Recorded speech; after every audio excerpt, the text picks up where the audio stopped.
Ladies and gentlemen, the leader of Reform UK, Richard Tice.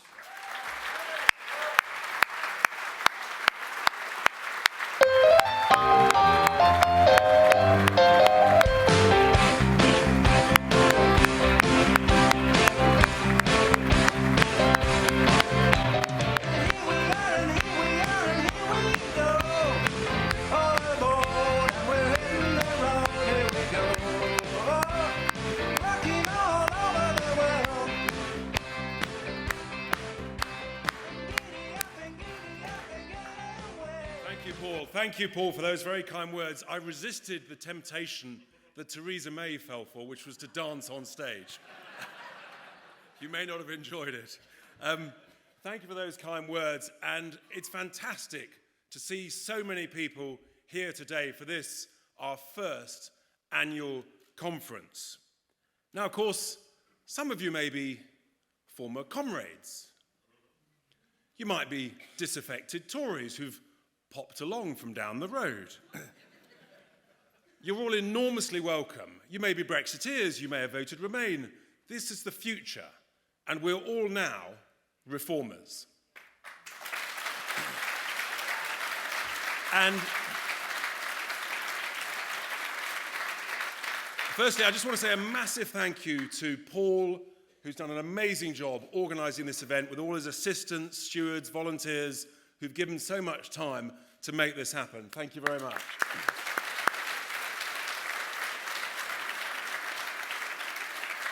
And a big thank you to David Bull for his huge support, his commitment, his expertise, his enthusiasm as my deputy. He really is fantastic.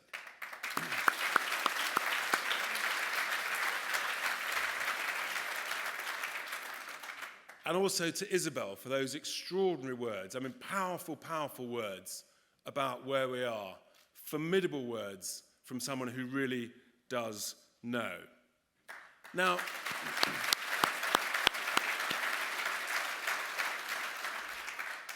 Manchester's very dear to my heart. I spent 3 years at university here, maybe some more stories later. But what Paul didn't know when he booked this hotel, and it's the most extraordinary coincidence, is that 60 years ago, it was built by my grandfather. And I will admit, you may have some questions about the architecture. And as you can imagine, just before the opening night, there's always a bit of a rush, isn't there, with builders? You know, it's always a bit, will the paint be dry? Will the plaster have dried? And this was Manchester's biggest post-war development in the early 1960s. It was a big deal. So all the dignitaries are out for the opening night in this very room. Black tie do, chains, journalists come up from London, they're all there, and sure enough, it happened. The truth was, the paint wasn't dry, and nor was the plaster.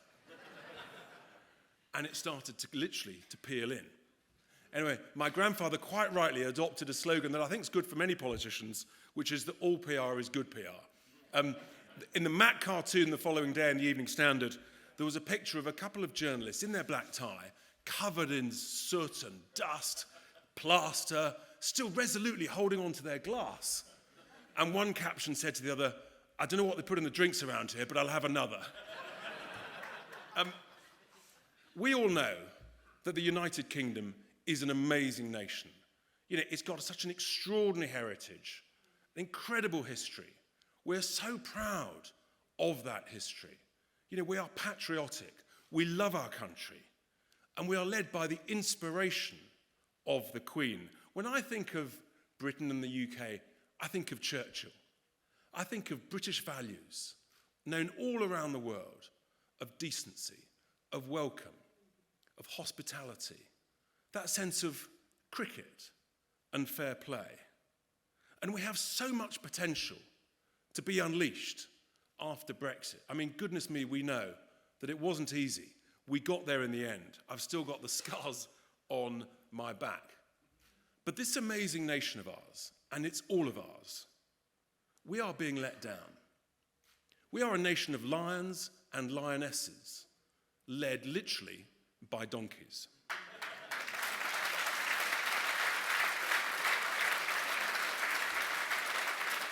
Isabel talked about the lack of trust. It is truly shocking how they can say one thing one day, and within a week, you know that literally if you believe the opposite, it's more likely to happen. They cannot be trusted, and they are utterly incompetent. And let's remember, the slogan of our conference is so true. This is our freedom. It's our future. It's not the government's to lend back to us.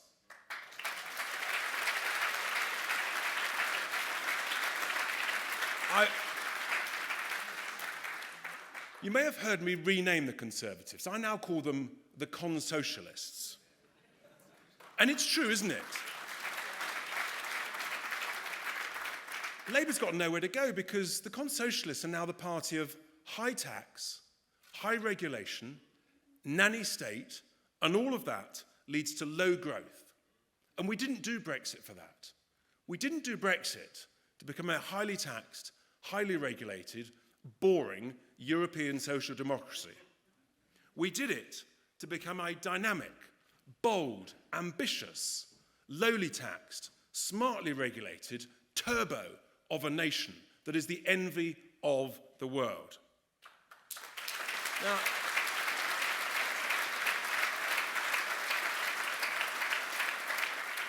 I'm an optimist, and a bit like those journalists at that opening night, the glass is always half full. It's never half empty. And what we now need for this great nation of ours is we need big, bold, brilliant reforms. It's absolutely vital. Because this government has taken away our freedom and our future. And we're now the new brand. And people are hearing us. There's growing awareness. You can see it in the polls. People are saying, I like what they say. That's basic common sense. They tell it as it is. Unlike, as Isabel said, this government that are simply not honest with us. And I think that it's testament, the amazing lineup of speakers that we've had and we've got this afternoon is testament to that. And I would emphasize, of course, some of the speakers are independents who like what they're hearing and they're coming to share their thoughts, their views. Now, be under no illusion. When the next general election comes, and I think our base case is it'll be 2023, that's about 20 months away. We will be standing 600 candidates, give or take. We'll be one of only 5 parties standing that many candidates. We've already got around 300, vetted, approved, literally being trained as we speak. By Christmas, we'll be 400. I know many are here today. I know many are thinking about it. And what I would say to you is if we want change, please, I know it's tough. It takes courage. It's not easy raising your head above the parapet. But come with us on this journey. Tell your family, tell your friends of friends, tell your work colleagues, because together we can really shape and influence change. And we have to. And trust me,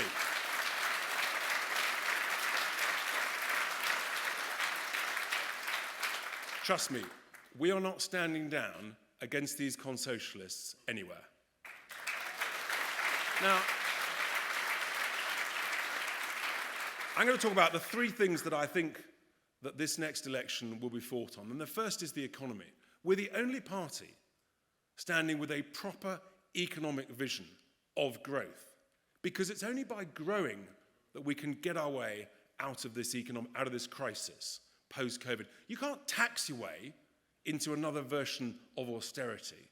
I mean, the current 2 main parties, they're literally outbidding each other. I mean, the Tories, they've literally just imposed the highest tax take for 70 years.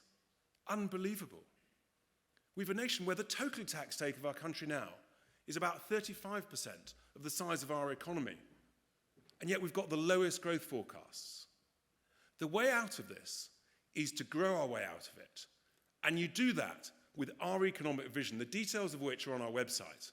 But the summary is this. We need to cut taxes hard for the least well off, the lowest paid. We want to free up 6 million of the lowest paid by raising the threshold of income tax from £12,500 to £20,000. Now, That's real money. That's almost £30 a week. That's almost £30 a week. That makes a real difference to families who are struggling with high energy bills, with inflation. What do the Tories want to do? Rishi wants to drag another million of the least well-off into paying income tax. I think that's morally reprehensible.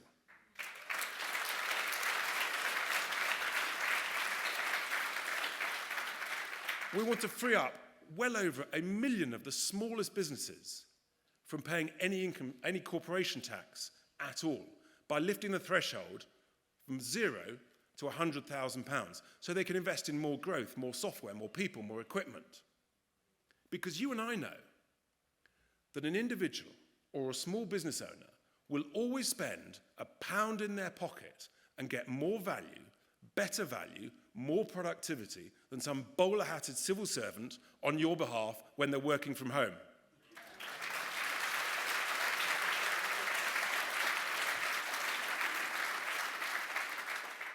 We need to abolish a raft of unproductive, expensive to collect taxes that actually act as a burden, a hindrance, a block, a barrier on growth. We need to be putting the accelerator on growth, not taxing our way back into austerity. And with higher growth, you get higher wages, and that leads to higher tax revenues. It's a basic economic model that the Tories seem to have forgotten. The Treasury officials seem to have forgotten or lost the manual. And the evidence is clear. Take Australia. If we had matched the growth of the Australian economy in the last 15 years, our total tax revenues every single year would be an additional NHS. Just imagine if I gave you another NHS tomorrow. That's the power of growth. That is why we have to grow our way out of this crisis, not tax our way out of it.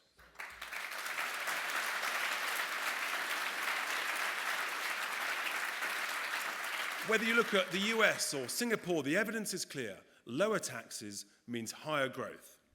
And we all know that, and yet we've got the longest tax code in the world. It's so long, at over 20,000 pages, our friends at HMRC have no idea how long it is. The only interesting fact I can tell you is it's 5 times longer than the combined works of Harry Potter. And nothing like as much fun. And let's remember, this is our freedom, it's our future, and it's better off with a growing economy. And then to health. We genuinely have a healthcare crisis in this country. Look, of course, we want to thank the frontline consultants, surgeons, doctors, and nurses for their commitment, their hard work. And the NHS and healthcare in this country must always be free at the point of delivery. But we have to be honest. It may be the most loved healthcare system, but no one's claiming it's the most efficient, or the least wasteful, or the best managed. And we have to also be honest about outcomes. The truth is, sadly, we have some of the worst cancer outcomes across the whole of Europe. You'll never hear another politician tell you that, but it's time we told the truth.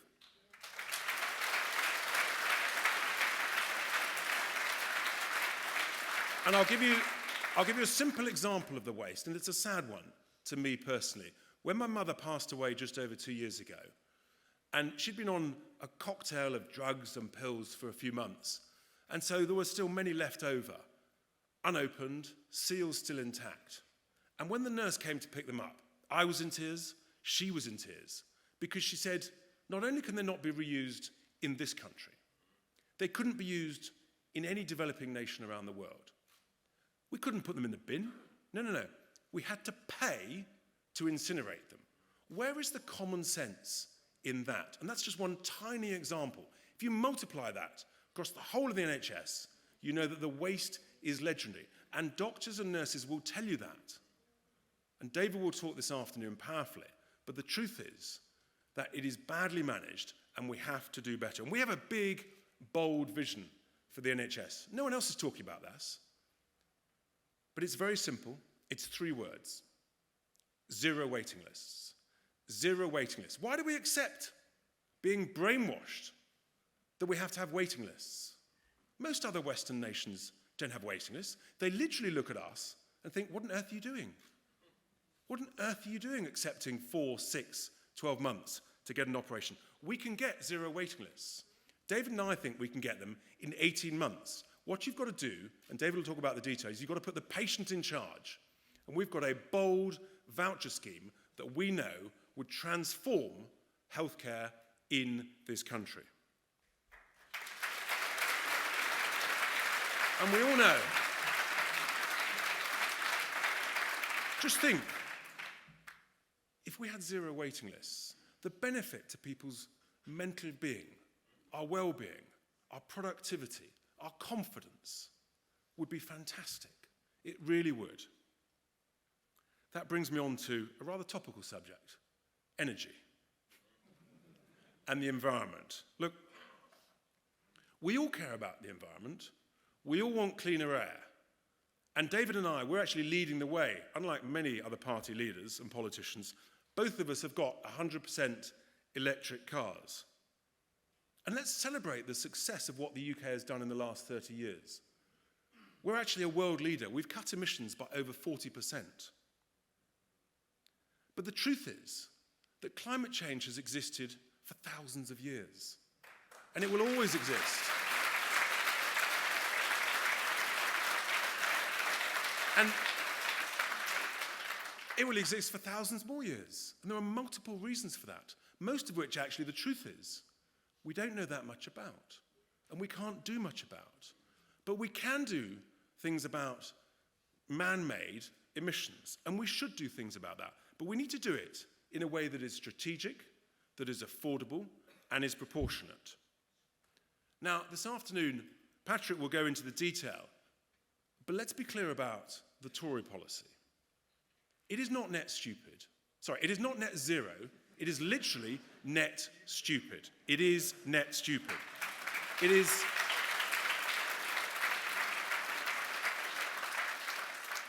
is delusional, it is not achievable, and it will impoverish millions and millions of the least well off in this country of ours.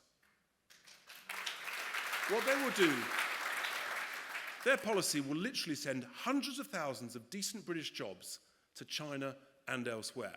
Tens and tens of billions of pounds of our money to China and elsewhere. It'll cost families hundreds and hundreds of extra pounds on top of the increases we're already receiving. And then there's their boiler ban. Wow. The only thing the boiler ban will do, literally, is freeze your gran.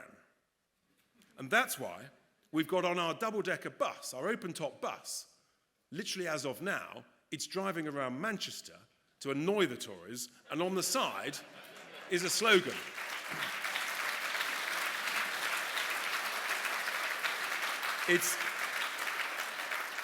It's actually in today's Sunday Times in their diary piece. On the side is a nice slogan, and it says, "The Tory boiler ban will freeze your gran." And why would we trust these Tories with the future of our environment and our energy policy when they've mismanaged it so catastrophically in the last decade? I mean, we were a net exporter of energy when they came to power. We're now exposed to Putin. We're exposed to dodgy bits of electrical connectors in France. And we've outsourced all our gas storage, our emergency gas storage, to the Netherlands. You couldn't make this stuff up. When at the same time, we've literally got over 50 years' worth of cheap, affordable, accessible energy literally under our feet. It's unbelievable. The Tories promised in 2017, in their manifesto, that they would create a shale gas industry in this country. And then at the first sign of a couple of smelly eco-bullies, they bottled it. That is no way to run an energy policy in this country. The reform plan is what I call net smart. It'll keep British jobs in this country, it'll keep our money in this country, and it'll reduce people's bills by hundreds of pounds every year. That is a smart policy. The Tory policy is net stupid. Now,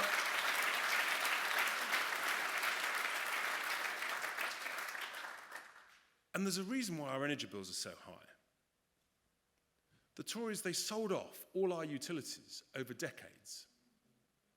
The majority of our utilities now are owned overseas. And what I discovered in recent research is that it looks like Chinese investors are the largest single owner of British utilities.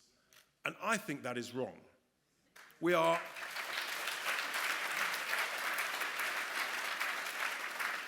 strategically exposed. They can literally, when you remember that every Chinese company has to do what the Chinese communist regime says, they can literally turn the lights off in London, the gas off in the West, and the taps off in the north of England. That is utterly foolish.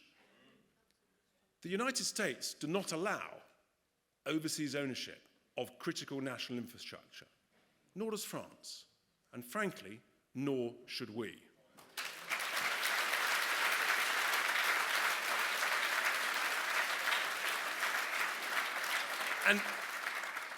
And some of these overseas investors, these Chinese investors, for example, they're making unbelievable returns, 20% a year on their money invested. Unbelievable returns at our expense.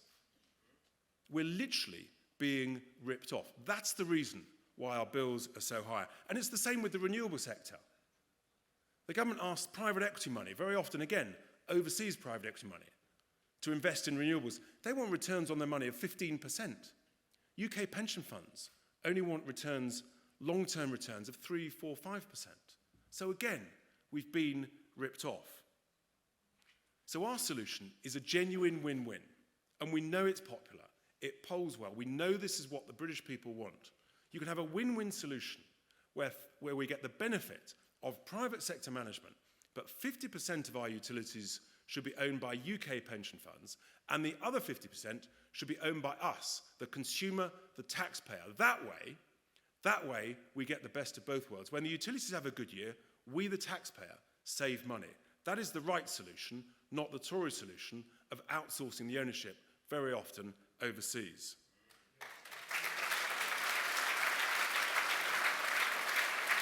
And don't let any Tory tell you we can't afford it. The government's balance sheet can afford it, easily afford it. They'd be buying assets, and they'd be literally earning money from day one. Isabel talked about, the damage that our children have had over this COVID crisis. The most number of school days lost, I think, almost anywhere in the world. University students ripped off, online degrees, no discounts, no compensation. It's unbelievable. We've got to reform the student loan system. Our plan is they should have zero interest as opposed to the very high interest of 4% they get at the moment. And instead of paying it back over 30 years, their student loans, they should pay it back over 45 years. That's a much fairer way. What does Rishi want to do? He wants to make students pay back more loans with that vast interest even faster. Again, targeting those who can least afford to pay. This is our children's future, it's our children's freedom, and it's not safe in the hands of the con-socialists. Now, I'm going to be talking this afternoon about keeping Britain safe and secure in so many ways, but I do want to touch on the amazing, brave, committed people, the men and women who serve in our armed forces. They are an inspiration to us all, and didn't they do us proud in the desperate, desperate times as we evacuated people who had helped us recently from Afghanistan.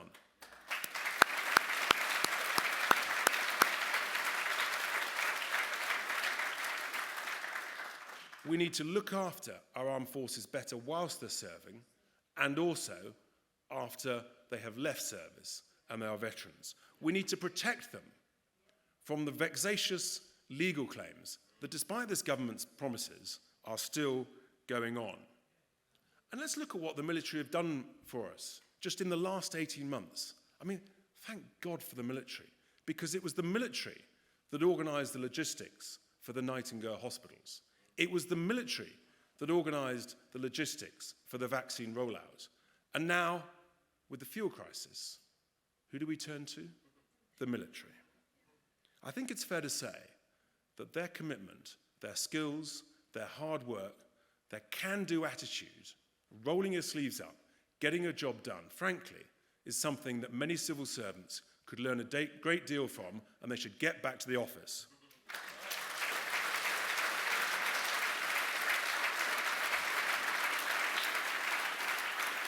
There are so many areas of reform. The BBC, I mean, where do you start and where do you finish? I really don't need to say much more. The BBC needs major reform. The House of Lords, well, if you thought Cameron and Theresa May had done a good job filling it with their friends, Boris Johnson has taken it to a whole new level. His brother, his personal donors, the mates who've won big contracts, the list goes on. Only last week, he stuffed in another big personal donor, and gave him a ministerial appointment as well. You can literally buy peerages with Boris Johnson. The civil service. It used to be the envy of the world, but I don't think we can say that anymore. We know that it needs better leadership, stronger leadership.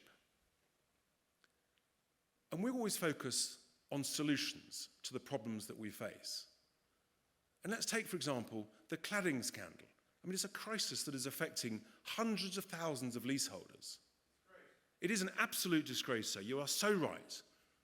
We came up with a simple 3-point solution that 100% protects the leaseholders. We're the only party to come up with that. This government seems quite happy for thousands and thousands of people to be forced into bankruptcy. It is totally unacceptable because they don't focus on the detail. They don't focus on real people's lives. We're an amazing nation, ladies and gentlemen. We can do so much better. We have so much potential, but it needs real reform. It needs real leadership, strong leadership, principled leadership to ensure that we have more freedom and a better future. Thank you very much.